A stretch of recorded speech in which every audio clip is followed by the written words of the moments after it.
kind of related to these things that Mike Bickle would say, but then we find out there was a deeper meaning or there was conflict in his life, is I remember him sharing that he used to weep daily over how much God loved him. And there was a season of his life, he was traveling with John Wimber and the Vineyard Movement, and they were on the go all over the world. I think it was about 3 years. And Mike came to John at the end of it, and he said, John, I have to quit doing this because I used to weep every day reading my Bible over how much God loved me. And I find my heart's growing cold. I'm not feeling that love of God. And so I'm going to stop traveling with you, go back to Kansas City, at that point he was in church ministry, but I need to just be chill with Jesus. And John released him and blessed him. And I remember hearing that, like, wow, that's really amazing. And Mike's story grew up really rough. His dad may have been kind of in the mob or mafia, the Irish mob, from what I've heard, or an enforcer for them. I don't know if he was in it or worked for them. And these are rumors. I don't know. I can't confirm, but probably true or could be true.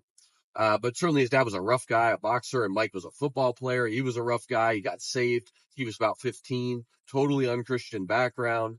And so, Mike always portrayed himself as this manly man, this football player who got wrecked by God and the tenderness and the love of God. And he'll share about how God gave him the Song of Solomon, which is this beautiful love poem between a man and a woman and between God and his church and God and believers.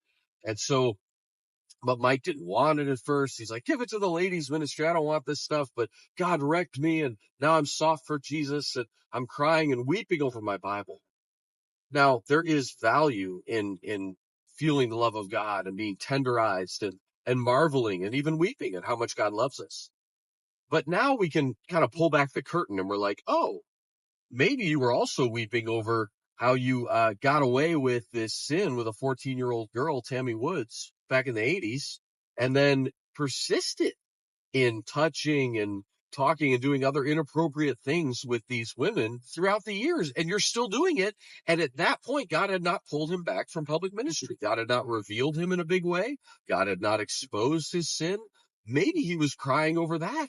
Maybe he was feeling the guilt, and yet he himself was trapped or unable or unwilling or all of the above to get out of it, to come clean, to reckon with it. So he portrayed it as this, holy, like, oh, I feel the love of God. But actually, he might have been feeling his own sin. He might have been feeling his own weight, his own regret, his own ineptitude to come clean about what he's done. And again, to this date, he has not come clean. He has not publicly confessed. He's minimized, hidden, run away. I've heard he's trying to minister in other countries and other places because they don't know as much about it or don't seem to care. So just wanted to let you in on the little behind the scenes.